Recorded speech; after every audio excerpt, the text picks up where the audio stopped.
Hello, Bill. Hello, Matt. Welcome to the DMZ, everybody. We don't do introductions here, Bill. We don't. I noticed the other shows they do these. I'm Bob Wright. We don't do that. So I don't know if we should, but I feel like people. We just start going with the hello, Bill. What do you think? If you don't know what the DMZ is, and you don't know who Matt Lewis is, you know who Bill Scher is, maybe this isn't the place for you. Maybe you don't belong in this club. If I have to start holding people's hands and introducing myself every single time and spoon feed you like some coddled little snowflake, I mean, the next thing you know, Republicans are going to be providing health care to everybody. And where does it end? Where does it stop? Yeah, I think it's tough but fair. This is tough love. And I think maybe this is a good time to tell the other shows to join in. You don't need, go watch something else if you need to have your hand held. But you can Google who I am if you don't know, and you should probably know. Google that. You can Google who you are. So let's just keep it the way it is. I don't think we should change. Settle. Okay. I'm glad we got that taken care of. I feel guilty.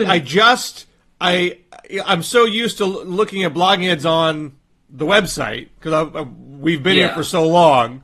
I've yet to be released from my blogging heads prison. I haven't gotten accustomed to. I tried to quit once. Bill. They wouldn't let me. They keep pulling you back in. I couldn't. There we go with the Godfather references. Okay, but I hadn't taken the step of subscribing to blogging heads on my podcast app on my iPhone. Which you can do. You can subscribe to all the Blogging Heads episodes, or you can subscribe to individual shows. I've been listening to more podcasts lately because I have Amazon Echo, and it makes it a little bit easier for me to do that while I'm washing dishes and cooking dinner and whatnot. And the one catch with that is I have a hard time remembering all the podcasts that are available to me. And I want to make sure I'm listening to a podcast that's fresh, that's not a week old. So I need to have them all subscribed on my phone so I can look at that and see what's out there. And now that I've subscribed to Blogging Heads, I can see very easily what's fresh and enrich and enlighten myself on a regular basis. Yeah, I don't know why anybody would watch this, to be honest. The suits at big Blogging Heads hate it when I say that. I feel like this is best consumed audibly, and I do because I run and I metro and I walk and I listen, and that's how I learn a lot. Now I do have to say an apology here. I hope that my lighting and my audio is okay. I'm at a hotel in New York, and so who knows, but. Anyway, is this your way to participate in the Day Without a Woman strike? Have you fled Washington, D.C. and are striking from your pundit duties? I have to say, this will be controversial. I have not noticed a difference in my life today so far. Everybody, and this is a compliment, not a criticism. Your circles may not be affected by this. Well, no. I mean, like, my kids' schools, luckily, are both open. I went to Starbucks and my normal people were there. It hasn't impacted me, and I think that's a good thing. This is not a criticism of saying that, like, criticizing women. I think this is a compliment. Like, the striking thing is stupid. It really is, Bill. You know that. I do not know that. Best case scenario. Well, here's my theory on it. Okay, so right now I'm going to restaurants and Starbucks, and there's no disruption at all, which is great, because women are there, and they're doing a great job. But that means that shows that this day isn't effective. But if the day had been effective, like if I wanted to go to a restaurant and the service was bad or slow or the restaurant was closed, or if my kids' schools, like a lot of schools were closed, like if that happened, my response wouldn't be, gee, we need to start treating women better. My response would be, I'm never going back to that restaurant again.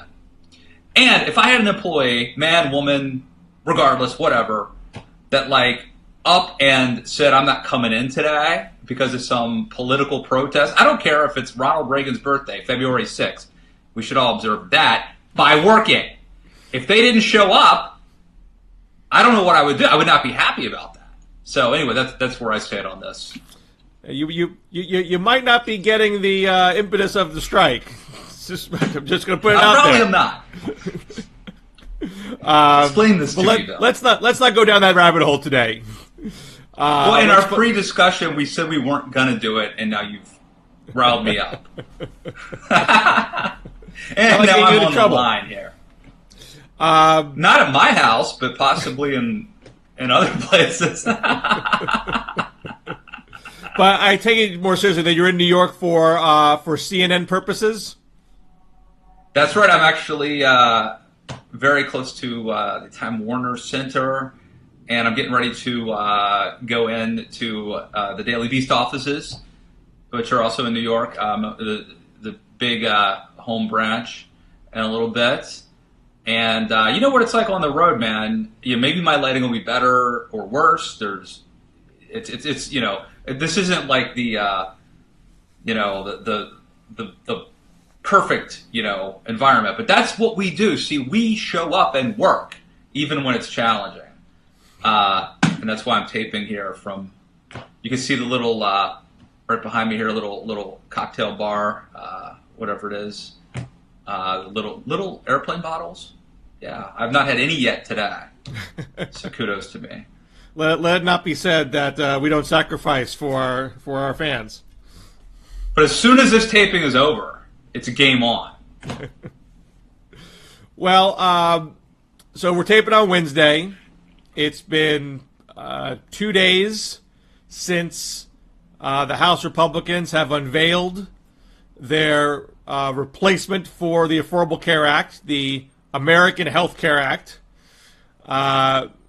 which perhaps notably shares 2 words with the original Affordable Care Act.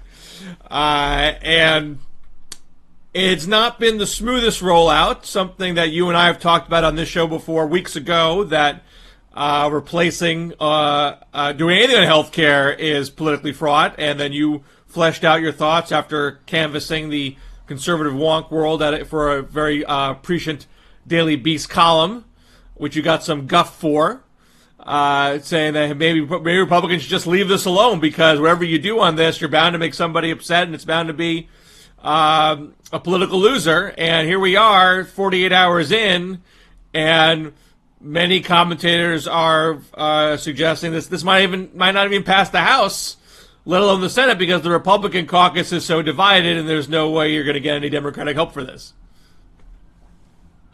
Yeah, no, it's really weird. I think it's the worst rollout I've ever seen of something this big. I was thinking back, like, Bush's Social Security reform thing crashed and burned, but I don't think it got off to that bad of a start. Immigration reform got off to a good start. I mean, even on the right, you had people like Mark Levin and Rush Limbaugh sort of going along with it a little bit, or like, well, we like Rubio and he's selling it. And I mean, over time, it just dragged on, and eventually it just turned on them. But it didn't start off this. This is like probably the worst I've seen anything get off to a start. And I wonder, like, obviously they're trying to push it through very quickly. I wonder, though, maybe they should have like done a little like laying the groundwork first. Like with I have the sense over that the past 7 years they could have done a little bit of groundwork. Well, no, I'm not talking about the obvious point that they don't have a real replacement plan that would work. What I'm talking about is the public relations aspect of like having conservative groups and opinion leaders sort of ready to promote this and to support it. Like having that greasing the skids so that the day it comes out, Heritage Action supports it, the Club for Growth supports it, Eric Erickson writes something good about it.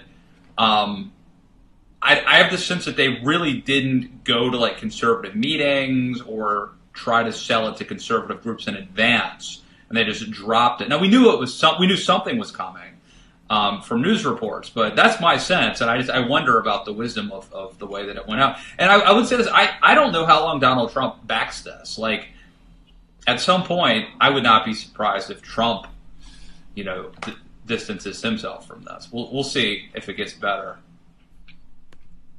Well, I have an alternative theory on the rollout. I mean, it's not like these people don't know how to do a good rollout. I mean, look, the Neil Gorsuch nomination had a fantastic rollout.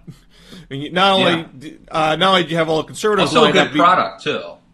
Well, I think that's sort of that's kind of where I'm going here. Okay. I mean, you had an op-ed in the New York Times by, if I remember correctly, Obama's Solicitor General, within minutes of the nomination happening, saying this guy's fantastic. I mean, that's a good rollout. Those bases were covered, and whereas I don't think it's correct that there were no meetings with conservatives. There were discussions within the House caucus for weeks here, but clearly the feedback from the hard right was, we don't like this. We don't want to do this. And the signal from the House leadership was, okay, we're not gonna get perfect consensus up front, but at the same time they're pressuring us to have something specific. Remember, you go back a couple months ago, the Republican leadership was repeal and delay. Let's not have a plan. And then the hard right said, you damn well better have a plan. And they said, okay, here's a plan. Nah, this plan is terrible. So their logic seems to be either, well, we're just going to have to force the issue, put this on the floor, and dare the hard right to take responsibility for killing Obamacare repeal, or a slightly different variation of that is, we know this whole thing is a giant political disaster. There's no way out.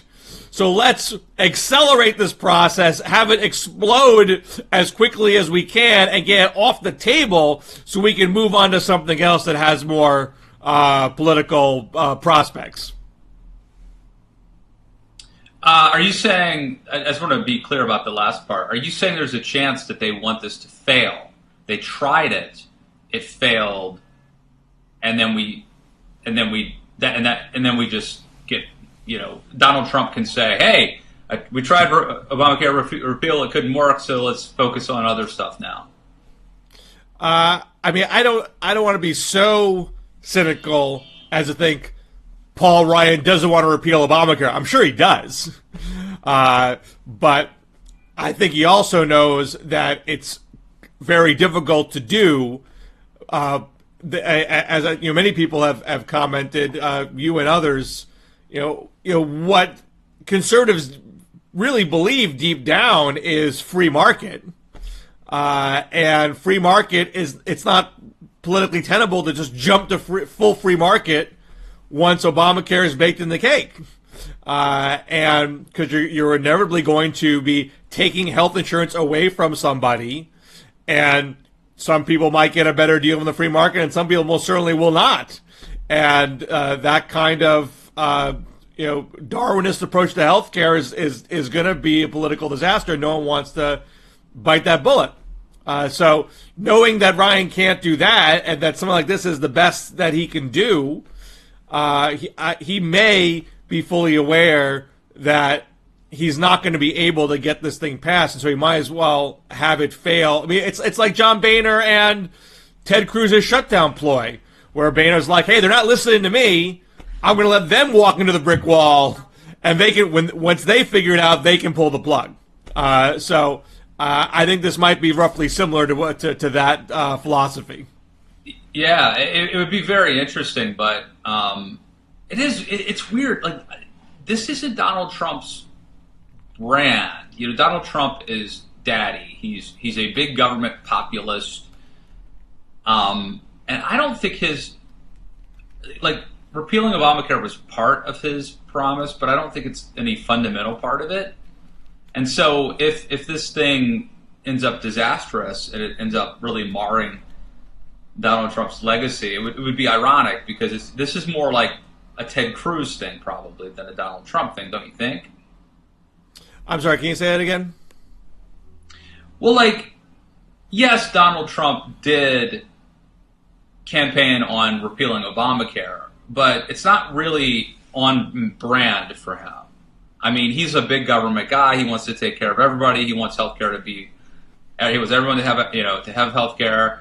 And this plan is more like what you would have expected if, like, well, it depends who you are. I mean, conservatives, obviously, it's Obamacare light in many ways. But I guess my point is the way it's going to be portrayed by Democrats is more in keeping with, like, Ted Cruz's brand than Donald Trump's brand. I just wonder how long he's going to stick with something that looks like it's failing, that doesn't even really represent who he is anyway. Like, I don't think Trump really, cares about Obamacare that much. Maybe it's just me.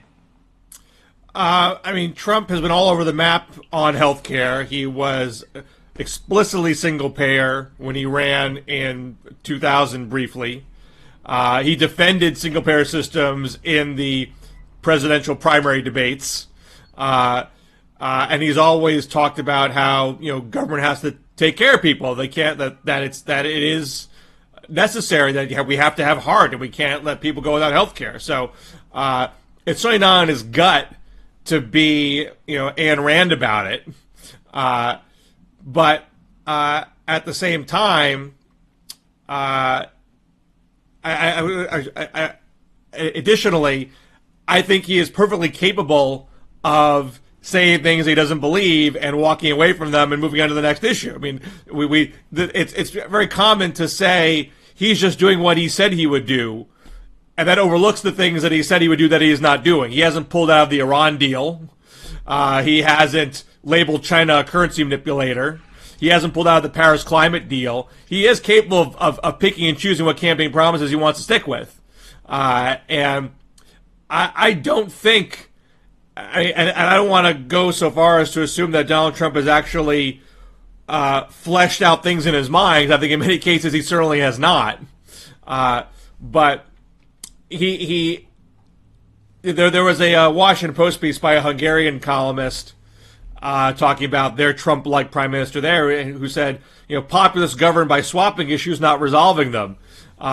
It would be perfectly in character to have this fight, have it blow up, blame somebody else, and move on to the next thing, and dare his supporters to care. I mean, if they wouldn't care if he shot somebody at Fifth Avenue, would they care if he didn't actually solve the Obamacare repeal? That's totally in character. It's what I expect will probably happen at the end of the day. The one thing that would be embarrassing about it is that not just that they all promised that this would happen and they couldn't do it, but that Trump sold himself as Mr. Art of the Deal. And this is his first test to see if he can actually make a deal with something as bulky and complicated and multifaceted as a legislature, which he's never actually had to do. And this would be evidence that he actually does know what he's doing on that score. Yeah, it'll be very. I don't really see how this passes. I mean, it'd be very hard because you've got there's really no constituency for this in Congress except people who are like partisans for Trump, or loyalists for Trump, apologists for Trump. But if you're like a conservative, a hardcore conservative, you're not going to like this because it's Obamacare light. But then if you're a moderate Republican, or a Republican governor, you may not like this because of the rollback of the Medicaid expansion. And if you're if you're a partisan Democrat, why on earth would you help Republicans at all? You're just sort of reflexively oppose it. If you're a principled liberal, you'd probably be against it because it probably will end up covering fewer people. I mean, maybe Joe Manchin votes, with Trump or something. But it's hard to see how this. I mean, if it passes, it's going to be by the skin of its teeth, right? I mean, it's hard to see how this. It would be a nail biter at best. Well, and passing it comes with its own risk because many have said, left, right, and center, that it's just a bad plan. That it's solving a problem that isn't actually a problem. I mean, if you might think there are problems with Obamacare, but those problems aren't really being addressed by this Rube Goldberg scheme. You might be better off. Yeah. Well, I mean, and one of the most obvious problems is just sustainability. If you are going to promise sick people that they can get coverage, that there will, that if you have a pre-existing condition, you can, that you'll be covered. If you do that, but you don't have the mandate, then it would seem like that's a problem, right? I mean, the mandate forces, which I actually oppose, but the mandate forces young, healthy people to sign up and get in the system. So if you take that side away, but you still force, so you're not forcing people to sign up anymore. You're not forcing healthy people to sign up, but you are forcing insurance companies to insure sick people. That seems like a problem, logically, right? Well, I mean, the mandate was designed to solve a particular problem. We want to make sure everybody is covered and do it in a cost-effective way. And there is a population of people who are predominantly young and healthy who don't think it is necessary to buy health insurance and don't want to spend money on it. And, of course, you can say, well, then they shouldn't be forced to. However, we all know they will eventually consume healthcare. It's not like healthcare is a commodity that you will always forego unless you have some specific religious objection. Everyone's going to go to the doctor or go to the hospital someday. So that's why it was a Heritage Foundation plan, a Mitt Romney plan to say this is not the big government fist force you to something you don't want to do. This is ensuring that everybody takes personal responsibility for their inevitable healthcare consumption. So it was designed to solve that problem. You may not like that solution, but you at least have to acknowledge that it was a solution for a definable problem. So what is the problem that this bill wants to solve? Well, the problem is, we lack freedom because of the mandate. Fine, give us more freedom, but don't tell me that you're also solving the problem of universal coverage or reducing costs, because that's not what this does. Well, there's some things built in that could try to make up some of that money. For example, I think under Obamacare, you could only charge old people 3 times as much as you charge young people. And now you can charge them 5 times as much. Also, there's the, I guess one of the real catches is, so if there's not a mandate, and so they've gotten rid of the premium support, and they're having these tax rebates, which serves to both incentivize signing up for coverage, as well as provide a means for doing that. So those things could help a little bit, but it's hard to imagine how this would work out. And I wonder, like, the whole, dog that caught the car thing. I mean, like, let's say somehow this does pass into law. That could be the worst possible thing for Republicans. Like this, yeah. If this thing really does pass, now again, it's going into committee for markup, like as we tape this. It's still possible that something could, I'm sure many things will change, but something important could change in the bills, in the plan. But essentially, like, if this thing ever became law, I mean, it could almost be like when that executive order about immigration went out. There could be pandemonium. I just don't feel like conservatives, I feel, pride themselves on being rational. We're not emotionally driven like those bleeding heart liberals who do all these feel good things, like go on protest or pass legislation with nice sounding titles that don't actually do what they say they're going to do. We're better than that.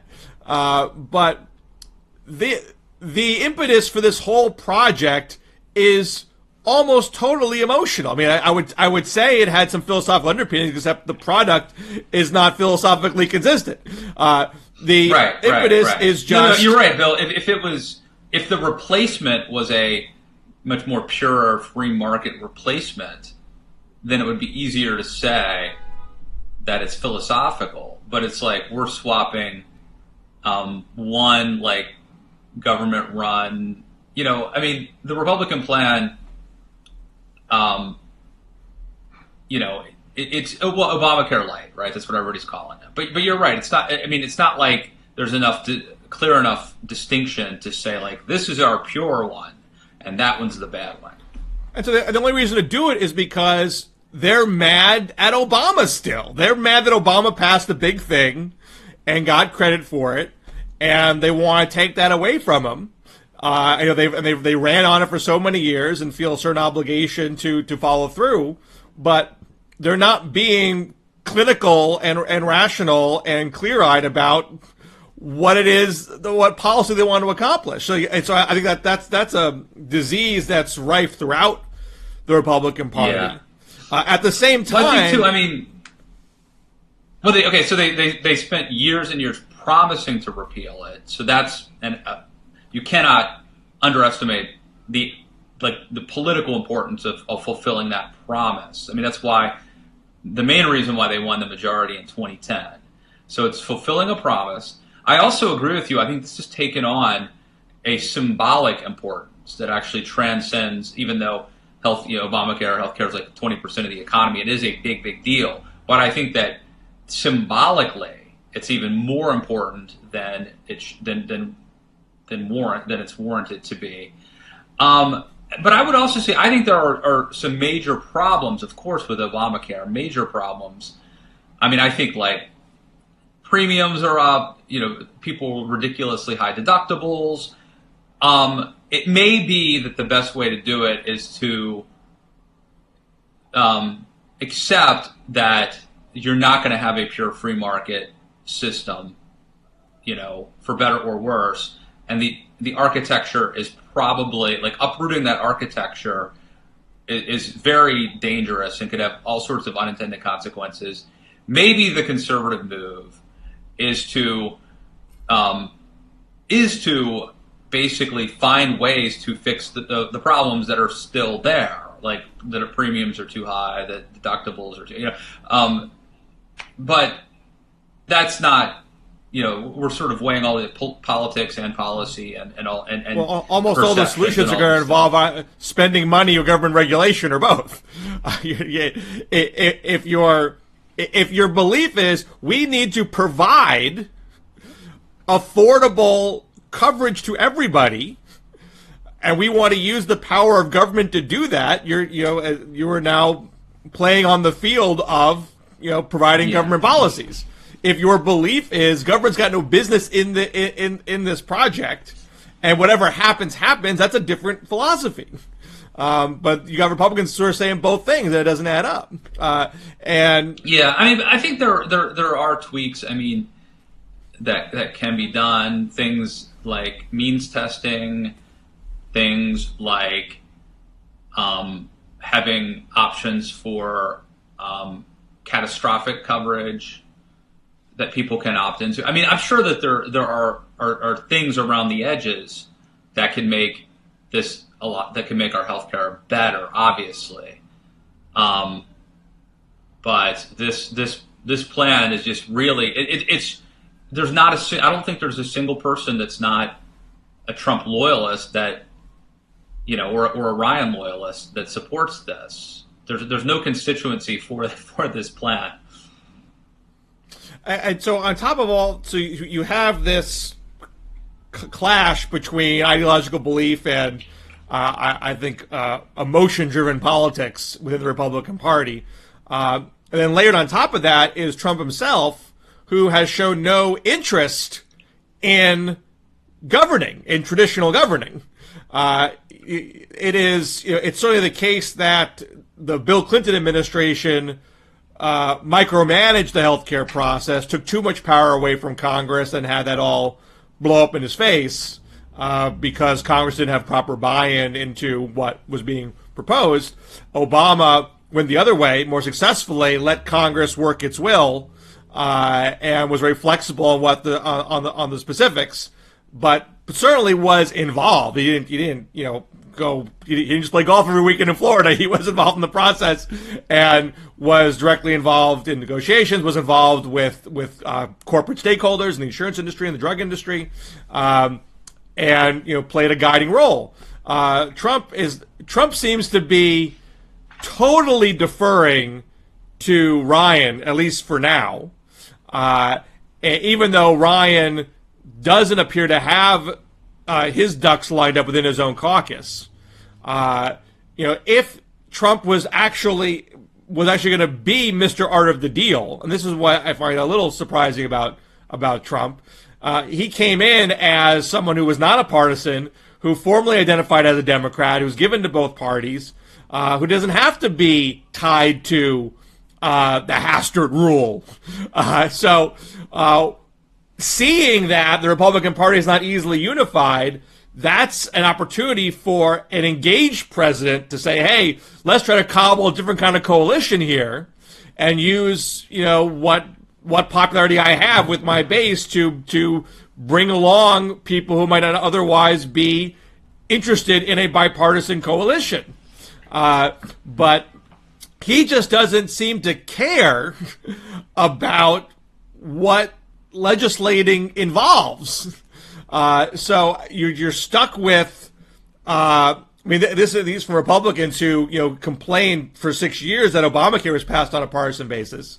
Now you have folks who can't even get their own partisan ducks lined up, have no interest in bipartisan negotiation, and a president who's completely out to lunch. The whole thing is just a disaster from top to bottom. I think there's, two possible scenarios. One is maybe this is how Trump takes out, or Steve Bannon takes out Paul Ryan, or at least neutralizes him. We're seeing like Breitbart is calling this Ryan Care, Drudge is calling it Ryan Care. They're not tying Trump to it. So that's the sort of, cynical view of it. The other view, though, is, if you're Trump, if you want to delegate, you would think that of all the things the president has to do, that you would think that you could delegate this to Price and Ryan, and that they would be very competent and good at it, right? These are ostensibly smart people who thoroughly are policy wonks and thoroughly understand, the budget process.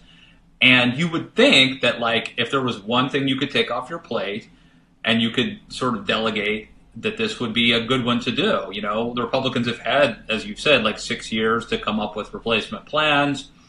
Mike Pence can be the liaison, work with Price and Ryan, let them handle it, and just you do the sales job, let them worry about the numbers and the policy. That would be a perfectly rational thing that you might do. So it's hard to blame Trump for that. That Price and Ryan can't get their act together?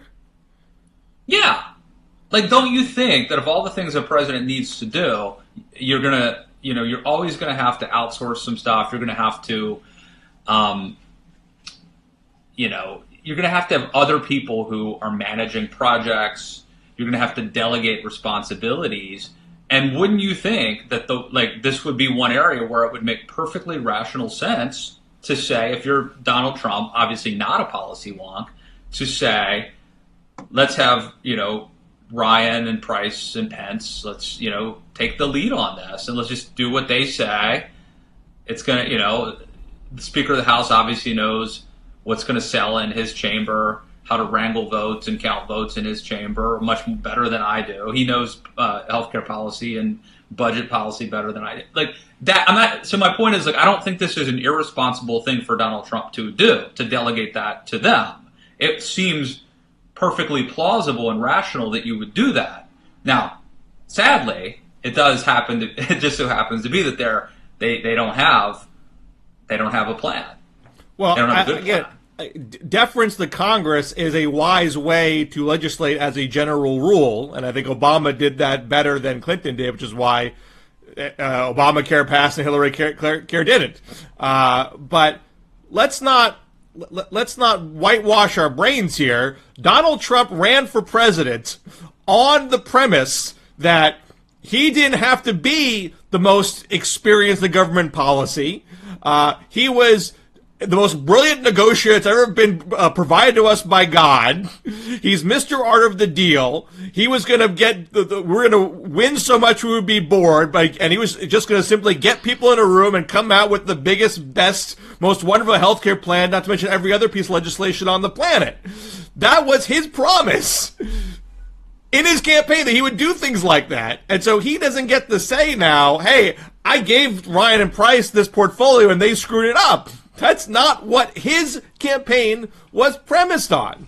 No, but he can still do it. No, I get where you're coming from, but watch him do it, and get away with it. He is a master blame shifter. I don't dispute that at all. But if you are Mr. Master Negotiator, and I totally get the defer to Congress point, but here you are. It is painfully evident that the Republican caucus is not capable of unifying around this sort of proposition.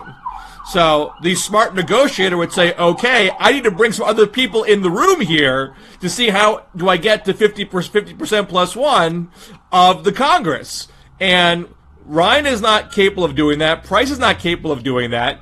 The only person that would be capable of doing that is Donald Trump if he could get out of the partisan box, which this is a guy who ran as a different kind of Republican, who wasn't a traditional Republican, who wasn't even traditionally conservative, and yet he is completely, it's beyond delegating, he is just handing over the reins to the most partisan people in Washington, calling it a day and playing a lot of golf.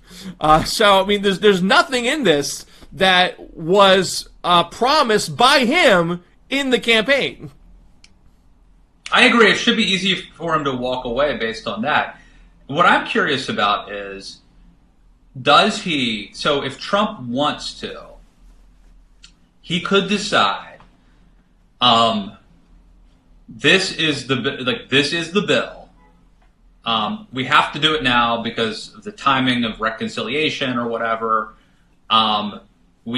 This has to pass, and therefore I am more popular in Mark Meadows' district than Mark Meadows is. I am more popular in in Texas than Ted Cruz, whatever it is, or than Rand Paul in Kentucky, and he could stump.